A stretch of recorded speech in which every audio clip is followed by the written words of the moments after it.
கடன் திட்டங்களை புதிய திட்டங்களை கொண்டு வந்த மத்திய மாநில அரசை நான் பார்க்கல. இதை பற்றி சொல்கிறேன். நிறைய திட்டங்கள் இருக்குது, மக்களுக்கு தெரியலைங்க. ஒவ்வொன்றா பேசிக்கிட்டே வர்றேன். அந்த உடல் நலத்தை பற்றி அவேர்னஸ் இல்லை. ஃபுல் பாடி செக்அப் பண்ண எத்தனை பேருக்கு உங்கள்கிட்ட கேட்டால் 10 பேர் கூட இருக்க மாட்டேங்க. நான் கேட்க விரும்பலை. அப்படி இதை பற்றியெல்லாம் வாதிச்சோன்னே ஓகே தொழில் சம்மந்தமாக எழுதுவோமே என்று அப்போ நான் சொன்னேன். நிறைய கடவுள் திட்டங்களுக்கு ஃபார்மெல்லாம் வெளியே போய் 25 ரூபா 50 ரூபா கொடுத்து நான் சொல்கிறது 87, 88, 89 பாக்கியாக கலந்துறேன். அந்த ஃபார்ம் கூட போய் காசு கொடுத்து வாங்க மாட்டாங்க. அப்போ நம்ம இதை பற்றி கட்டுரை போடுவோம். கீழே அந்த ஷீட்டில் கடையில் தொங்குறதுல கடவுளை பெற வேண்டுமா, தொழிலில் பெற வேண்டுமா, பாக்கியாக படிங்கிறது போட்டு உடனே போட்டார். அப்போ விற்க ஆரம்பிச்சிட்டு அதில் ஒரு கூப்பன் வெளியிட்டோம். கீழே இந்த திட்டத்தை பற்றி 25,000 ரூபா கொடுக்கக்கூடிய பாரத பிரதமரின் சுய வேலைவாய்ப்பு திட்டம். அவங்க ட்ரெஸ் வச்சுருக்காங்க. கன்னியாகுமரி மாவட்டத்தில் இந்த கடனெல்லாம் பெற்றுக் கொடுத்துருக்காங்க. கடனுக்கு வேணும்னா இந்த ஃபார்மை பூர்த்தி செஞ்சு அனுப்புங்க. உங்களுக்கு அந்த விண்ணப்ப பாரம், அரசுக்கு கொடுக்க வேண்டிய தபால் அனுப்ப வேண்டிய கவர், என்னென்ன தொழில்களுக்கு என்னென்ன கொடுக்குற விவரத்தை அனுப்பி வைப்போம்னு சொல்லலாம். நம்ம நம்ப மாட்டேங்க. ஒரு ஷாப்பில் தான் போஸ்ட் ஆஃபீஸ் வந்து அவருக்கு அந்த கூப்பனை கொண்டு வருவாங்க. கிடவே எனக்கு ஃபோன் வரும். நான் அஞ்சிக்கரையில் இருந்து அவருடைய நுங்கம்பாக்கத்தில் அதை எடுத்துகிட்டு வருவேன். என்னோடய ப்ரெஸ்ஸில் நானே பிரிண்ட் பண்ணுவேன். மனைவி நீ என்னையா ப்ரெஸ்ஸில் வர்ற காசை வச்சு சாப்பிட்டுட்டு இருக்கோம், நீ இங்கே வந்து ஃப்ரீயாக 5,000 8,000 அடிக்கணும்ன்றது திட்டுவாங்க.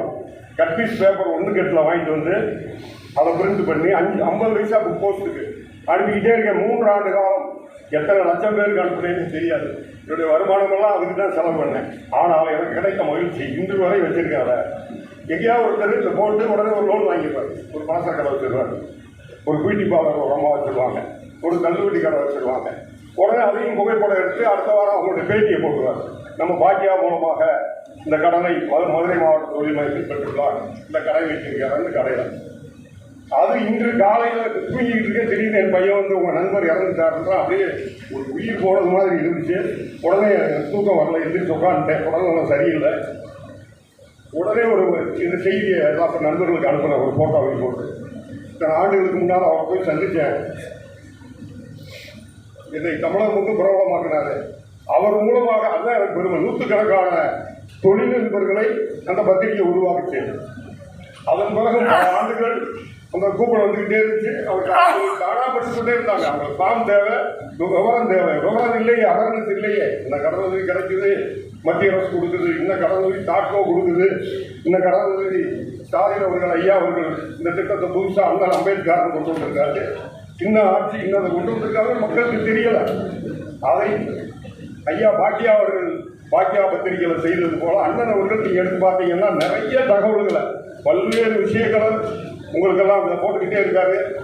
இதற்கு ஆண்டுகளா அவரும் அதுபோல் ஒவ்வொரு ஆண்டும் நம்ம காமராஜ் அர்த்தத்தில் பாக்கியாவுக்கு ஆண்டுகளாக நடத்துவார். நம்ம ஐயா ரஜினிகாந்த் அவர்களும் கமல் போன்றவர்களும் வருவாங்க. கூட்ட அலை போகும். அப்படி அந்த பத்திரிகையை சிறப்பாக கொண்டு வந்தார். அதுபோல் இந்த பத்திரிகை, நம்முடைய பத்திரிகையை இன்னும் நிறைய செய்திகள் இதுபோல் ஸ்காலர்ஷிப்பை பற்றி, உடல்நலத்தை பற்றி, அரசாங்கத்தினுடைய திட்டங்களை பற்றி, கடனுதவிகளை பற்றி, வேறு ஏற்றுமதி செய்வது எப்படி, நம்ம ஏற்றுமதி மாநிலம் எங்கு பார்த்தாலும் தொழில்கள் 14 பொருட்களை உலகம் போனால் ஏற்றுமதி பண்ணுறோம். அது எப்படி ஏற்றுமதி பண்ணுறது தெரியாது.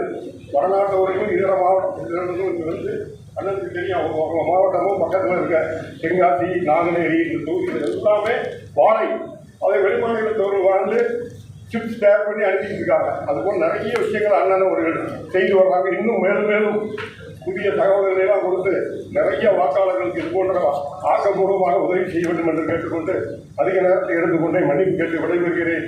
நன்றி, வணக்கம், வாழ்க, ஜெய்ஹிந்த்.